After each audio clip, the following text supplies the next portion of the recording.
Cabinet ಇದೆ sir, ಇದು ಕೂಡ ಬಲಗೈ ಎಡಗೈ ಸಚಿವರು ಶಾಸಕರು ಚರ್ಚೆ ಮಾಡ್ತೀವಿ. ಇವತ್ತು ಕ್ಯಾಬಿನೆಟ್ ಇದೆ, 4 ಗಂಟೆ ಇತ್ತು, ಅದು 6 ಗಂಟೆಗೆ ಮುಂದೆ ಹೋಗಿದೆ. ಈಗ ಚರ್ಚೆ ಮಾಡ್ತೀವಿ ಅದು ವಿಷಯಗಳು. ಸ್ವಾಮೀಜಿ ಒಬ್ಬರು ತಮ್ಮ ಬಳಿ ಬಂದಿದ್ರು, ಒಬ್ಬ ಮಠದ ಪ್ರಮುಖ ಸ್ವಾಮೀಜಿ ಒಬ್ಬರು ತಮ್ಮ ಬಳಿ ಬಂದಿದ್ರು. ಮಹಿಳೆಯರ ಏನು ಹನಿ ಟ್ರ್ಯಾಪ್ ಆಗಿದೆ ಸ್ವಾಮೀಜಿ ಸರ್, ಒಬ್ರು ಲಿಂಗಾಯತ್ ಮಠದ ಸ್ವಾಮೀಜಿ ಅವರು ತಮ್ಮನ್ನ ಅಪ್ರೋಚ್ ಆಗಿದ್ರಂತೆ ಸರ್. ನನಗೆ ಯಾರು ಆಗಿಲ್ಲ, ನನಗೆ ಗೊತ್ತಿಲ್ಲ ವಿಚಾರ. ನನಗೆ ಯಾರು ಅಪ್ರೋಚ್ ಆಗಿಲ್ಲ. ಅಪ್ರೋಚ್ ಆಗಿಲ್ಲ ಅಂತ ಹೇಳ್ತಾರೆ, ನನಗೆ ಅಪ್ರೋಚ್ ಆಗಿಲ್ಲ ಅಂತ ಹೇಳ್ತೇನೆ.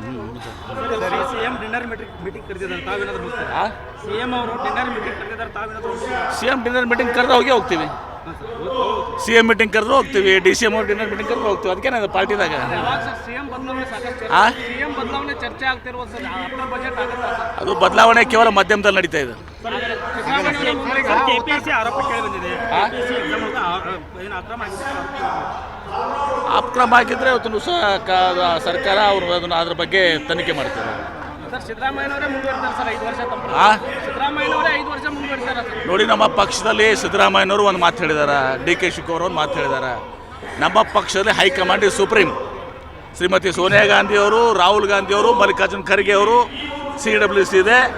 ಅವರು ಏನೇನು ನಿರ್ಣಯ ಮಾಡ್ತಾರೆ ಅದು ಫೈನಲ್ಲು. ಅವ್ರು ನಿರ್ಣಯ ಮಾಡೋದು ನಾನು ಒಪ್ತೀನಿ ಅಂತೇಳಿ ಮುಖ್ಯಮಂತ್ರಿಗಳು ಉಪಮುಖ್ಯಮಂತ್ರಿಗಳು ಹೇಳಿದ ಮೇಲೆ ನಿಮಗೇನು ಪ್ರಾಬ್ಲಮ್ ಇದೆ? ಅದೆಲ್ಲ ಬೋಗಸ್, ಅದು ಸುಮ್ಮನೆ ಅಂಥದ್ದು ಯಾವುದೂ ಆಗಿಲ್ಲ. ಅವ್ರು ಸ್ವಾಭಾವಿಕವಾಗಿ ವಿರೋಧ ಮಾಡ್ಕೋತೇ ಬಂದಿದ್ದಾರೆ, ಅದಕ್ಕೇನು ಮಹತ್ವ ಕೊಡಬೇಕಾಗಿಲ್ಲ. ನಾವೀಗ ನಮ್ಮ ಭೂ ಸ್ವಾಧೀನ ಪ್ರಕ್ರಿಯೆಯನ್ನು ಮುಂದುವರಿಸ್ಕೊಂಡು ಇವತ್ತು ಕೇಂದ್ರ ಸರ್ಕಾರ ಗೆಜೆಟ್ ನೋಟಿಫಿಕೇಷನ್ ಮಾಡಬೇಕು. ಕೇಂದ್ರ ಸರ್ಕಾರ ಗೆಜೆಟ್ ನೋಟಿಫಿಕೇಷನ್ ಮಾಡಬೇಕು. ಇನ್ನೊಂದು ಕಡೆ ಸುಪ್ರೀಂ ಕೋರ್ಟ್ ಕೇಸ್ ನಡೆದಿದೆ. ಕೇಂದ್ರ ಸರ್ಕಾರ ಮೇಲೂ ನಾವು ನಮ್ಮ MP ಗಳಿದಾರಲ್ಲ, ಜಗದೀಶ್ ಶೆಟ್ಟರ್ ಅವ್ರನ್ನ ಒಳಗೊಂಡು, ಇವರು ಬೊಮ್ಮಾಯಿ ಅವ್ರು ಒಳಗೊಂಡು, ಇವರೆಲ್ಲರೂ ಕೇಂದ್ರ ಸರ್ಕಾರಕ್ಕೆ ಹೇಳಿ ಇವತ್ತು ಗೆಜೆಟ್ ನೋಟಿಫಿಕೇಷನ್ ಮಾಡಿಸ್ಬೇಕು. ಯಾವ ರೀತಿ ಆದಾಯದಲ್ಲಿ ಗೆಜೆಟ್ ನೋಟಿಫಿಕೇಷನ್ ಆಯ್ತಲ್ಲ, ಗೆಜೆಟ್ ನೋಟಿಫಿಕೇಷನ್ ಮಾಡಿದ್ರೆ ಇದು ಇತ್ಯರ್ಥ ಆಗ್ತದೆ. ಆದ್ರೆ ನಮ್ಮ MP ಗಳು ಯಾರು ಮಾತಾಡೋದೇ ಇಲ್ಲ, ಸುಮ್ಮನೆ ಇರ್ತಾರೆ. ನರೇಂದ್ರ ಮೋದಿ ಅವ್ರ ಮುಂದೆ ಹೋಗಕ್ಕೆ ಹೆದರ್ತಾರೋ, ಅಂಜು ಸಾಯ್ತಾರೋ. ಹೀಗಾಗಿ ಆಮೇಲೆ ಅವರು ಇದಕ್ಕೆ ನಾವೇನು ಮಾಡಬೇಕಲ್ಲ, ಸುಪ್ರೀಂ ಕೋರ್ಟ್ನಲ್ಲಿ ಮತ್ತು ನಮ್ಮ ಒತ್ತಾಯ ಕೇಂದ್ರ ಸರ್ಕಾರ ಮೇಲೆ ಇರ್ತದೆ.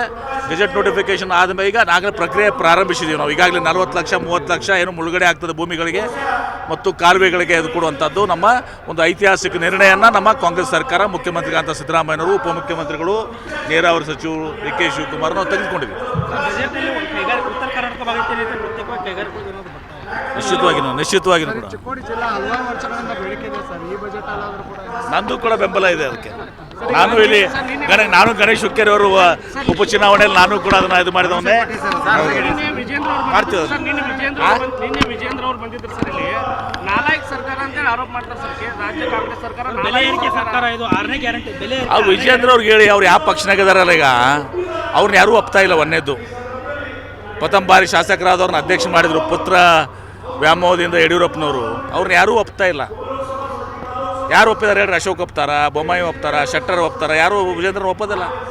ಆಮೇಲೆ ವಿಜೇಂದ್ರ ಅವ್ರಿಗೆ ಅರ್ಥ ಮಾಡಬೇಕು, ಇದು ನಾಲಾಯಕ್ ಸರ್ಕಾರ ಅಂತಲ್ಲ. ಅವರು ಈ ಸರ್ಕಾರ ಏನಿತ್ತಲ್ಲ BJP ಸರ್ಕಾರ, 2 ಬಾರಿ ಅವ್ರ ತಂದೆಯವ್ರನ್ನ ಯಡಿಯೂರಪ್ಪನ ಮುಖ್ಯಮಂತ್ರಿ ಅವಧಿ ಕಂಪ್ಲೀಟ್ ಮಾಡಿಸ್ಕೊಡ್ಲಿಲ್ಲ. ಅದು ನಾಲಾಯಕ್ ಸರ್ಕಾರ. ಅದು ಅವ್ರ ತಂದೆಯವ್ರನ್ನ ಯಡಿಯೂರಪ್ಪನವರು ನಮ್ಮ ಹಿರಿಯರು ನಾಸದಕ್ಕೆ ಅವಾಗ ಪ್ರತಿಭಟನೆ ಮಾಡಿದ್ದೆ ಆಗುತ್ತಂದು ಸರ್. ಏನು ಅವ್ರನ್ನ ಯಡಿಯೂರಪ್ಪನ ತೆಗೆಯೋ ಸಂದರ್ಭದಲ್ಲಿ ತೆಗಿಬಾರ್ದು ಅಂಥೇಳಿ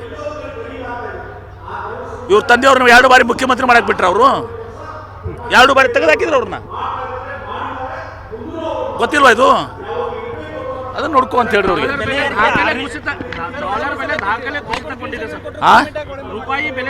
ನಿಶ್ಚಿತವಾಗಿಯೂ ಕೂಡ ನಮ್ಮ ಒಂದು ನೀತಿ ಏನಿದೆ, ನಮ್ಮ ಭಾರತ ದೇಶದ ಪ್ರಧಾನಮಂತ್ರಿಗಳು ಇವತ್ತು ಸಹ ಐತಿಹಾಸಿಕವಾಗಿ ನಾವು ಏನು ಇದು ಮಾಡ್ಕೊಂಡು ಬಂದಿದ್ದೀವಿ, ಅದೆಲ್ಲವನ್ನು ಬದಿಗೆ ಒತ್ತಿ ಇವತ್ತು ಸಹ ಇವರು ಯಾರ ಜೊತೆ ಹೊಂದಾಣಿಕೆ ಆಗ್ತಾರೆ, ಯಾರ ಜೊತೆ ಮಾತನಾಡ್ತಾರೆ, ಒಂದು ನೀತಿ ನಿಯಮ, ವಿದೇಶಾಂಗ ನಿಯಮ ಏನು ಮೊದಲಿಂದ ಸೆಟ್ ಪ್ರೊಸೀಡಿಂಗ್ ಇತ್ತು ಇವತ್ತು ಸಹ ಅದೆಲ್ಲವನ್ನು ಬಿಟ್ಟು ಬೇರೆ ದಾರಿಯಲ್ಲಿ ಹೋಗ್ತಾ ಇದ್ದಾರೆ. ಈ ಅವ್ರಿಗೆ ಅದು ಆ ಡಿಪ್ಲೊಮಸಿ ಇದನ್ನು ಅರ್ಥ ಆಗ್ತಾ ಇಲ್ಲ ಇವತ್ತು ಸಹ. ಏನಾಯ್ತು ಈಗ ಇರಾನ್ದಿಂದ ಹೋಗುವಂಥ ಒಂದು ಶಿಪ್ ಇವತ್ತು ಸಹ ಆಯಿಲ್ ಶಿಪ್ ಅದನ್ನು ಇದು ಮಾಡಿಸಿದ್ರು. ಅವ್ರಿಗೇನು ಕೂಡ ಇದು ಇಲ್ಲ. ಯಾವುದೋ ಒಬ್ಬ ಟ್ರಂಪ್ ಇವತ್ತು ಸಹ ಬಂದು ಒಬ್ಬ ದೇಶದ ಒಬ್ಬ ಪ್ರಧಾನಮಂತ್ರಿನ ಎತ್ಕೊಂಡು ಹೋಗ್ತಾರೆ, ಇನ್ನೊಬ್ಬರನ್ನ ಹತ್ಯೆಗೆ ಇರ್ತಾರೆ. ಇದು ಸರಿಯಾದದ್ದಲ್ಲ. ಇದು ನಾಳೆ ಇದನ್ನೇ ಭಾರತೀಯರು ಕೂಡ ಮಾಡ್ಬೋದಲ್ಲ. ಅವರು ಇವತ್ತು ಯಾವುದೋ ದೇಶದ ಪ್ರಧಾನಮಂತ್ರಿ ಎತ್ಕೊಂಡು ಹೋಗಿದ್ದಾರೆ, ಯಾವುದೋ ದೇಶದ ಪ್ರಧಾನ ಹತ್ಯೆ ಮಾಡ್ತಾರೆ.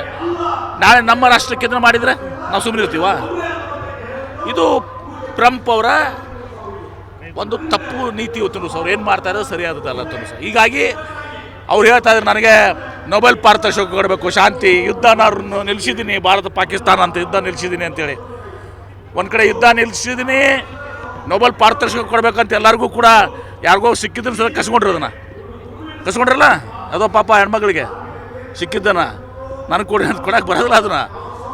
ಇನ್ನೊಂದು ಕಡೆ ಯುದ್ಧ ಪ್ರಾರಂಭ ಮಾಡ್ತಾರೆ. ಆ ಯುದ್ಧ ಆದಮೇಲೆ ಏನಾಗ್ತದೆ, ಈಗ ನಿರಪರಾಧಿಗಳು ತಂದು ಸರ್ ಅಲ್ಲಿ ಇರಾನ್ದಲ್ಲಿ 165 ಮಕ್ಕಳು ಸತ್ತರು, ಶಿಕ್ಷಕರು ಸತ್ತರು. ಇದರಲ್ಲಿ ಕೇವಲ ಯುದ್ಧದಲ್ಲಿ ಆ ಯುದ್ಧದ ಇದರಲ್ಲಿ ಹಾನಿ ಆಗೋದಿಲ್ಲ, ನಿರಪರಾಧಿಗಳಿಗೂ ಕೂಡ ಜನಸಾಮಾನ್ಯರಿಗೂ ಹಾನಿ ಆಗ್ತದೆ ತುಂಬ ಸರ್, ಯಾವುದೇ ದೇಶ ಇರಲಿ. ಈಗ ಅದನ್ನೆಲ್ಲರೂ ಕೂಡ ಅವರು ಈ ಕಡೆ ಎಲ್ಲ ಕಡೆ ಈ ಕೊಲ್ಲಿ ರಾಷ್ಟ್ರಗಳ ಮೇಲೆ ದಾಳಿ ಮಾಡ್ತಾಯಿದ್ದಾರೆ ಇರಾನು. ಇದರಿಂದ ಸ್ವಾಭಾವಿಕವಾಗಿ ನಮ್ಮ ಆಯಿಲ್ ರೇಟ್ಸು, ತೈಲ ಬೆಲೆ ಗಗನಕ್ಕೆ ಇರ್ತದೆ. ಮೊದಲೇ ಮಾತು ನಮ್ಮ ನರೇಂದ್ರ ಮೋದಿಯವ್ರ ಕಾಲದಲ್ಲಿ ನಮ್ಮ UPA ಸರ್ಕಾರದಾಗ ಪೆಟ್ರೋಲ್ 65 ರೂಪಾಯಿ ಇತ್ತು, ಈಗ 100 ರೂಪಾಯಿ ಆಗ್ಯದ. ಡೀಸೆಲ್ 58 ರೂಪಾಯಿ ಇತ್ತು, ಈಗ 98 ರೂಪಾಯಿ ಆಗ್ಯದ. ಗ್ಯಾಸ್ ಸಿಲಿಂಡರ್ 450 ರೂಪಾಯಿ ಇತ್ತು, ಈಗ 1000 ಆಗಿದೆ. ಇನ್ನೂ ಅಷ್ಟು ಹೆಚ್ಚಿಗೆ ಆಗ್ತದೆ. ರಾಜ್ಯದ ಕೈಗಾರಿಕೆ ಮೇಲೆ ಏನು ಯುದ್ಧ ಆಗ್ತಾ ಇದೆ ಸರ್, ಯಾವ ರೀತಿ ಪರಿಣಾಮ ಬೀರಲಿದೆ ಸರ್? ನಿಶ್ಚಿತವಾಗಿ ಬರೀ ರಾಜ್ಯ ಅಷ್ಟೇ ಅಲ್ಲ, ವಿಶ್ವದ ಎಲ್ಲ ಕೈಗಾರಿಕೆ ಮೇಲೆ ಪರಿಣಾಮ ನಿಶ್ಚಿತವಾಗಿ. ಬರೀ ರಾಜ್ಯ ಅಷ್ಟೇ ಅಲ್ಲ, ಇಡೀ ದೇಶದ ಮೇಲೆ ಯಾವಾಗಲೂ ಯುದ್ಧ ಆಗ್ತವೆ. ಬರೀ ಮೊದಲು ತಾರೀಫ್ ಆಯಿತು, ಶಿಕ್ಷಕಂಗೆ ಎಲ್ಲರ ಮೇಲೆ ತಾರೀಫ್ ಹಾಕೋದಂತ ಆಯಿತು. ಸುಪ್ರೀಂ ಕೋರ್ಟ್ ಅದನ್ನು ರದ್ದು ಮಾಡಿದರು, ಆಮೇಲೆ ಮತ್ತೆ ಹೇರಿದರು ಅದನ್ನು ಬೇರೆ ರೂಪದಲ್ಲಿ. ಈ ಯುದ್ಧ ಆಗೋದ್ರಿಂದ ಕೇವಲ ಭಾರತ ದೇಶ ಅಷ್ಟೇ ಅಲ್ಲ, ಜಾಗತಿಕ ಏನು ಉದ್ಯಮ ಮೇಲೆ, ವ್ಯಾಪಾರ ಮೇಲೆ ಇವತ್ತು ಸಹ ಇದು ಆಗ್ತದೆ. ನಾನು ನಿರಂತರವಾಗಿ ಮಾಡ್ತಾ ಇರ್ತೇನೆ. ನಂದು ಒಂದು ದಿವಸದಲ್ಲ, ನಾನು ಯಾವಾಗಲೂ ಕೂಡ ನಾನು ಪ್ರತಿ ದಿವಸ ನಮ್ಮ ಇದರ ರಿವ್ಯೂ ಮಾಡ್ಕೊತೇ ಇರ್ತೀವಿ ಏನು ಮಾಡಬೇಕು ಅಂತೇಳಿ.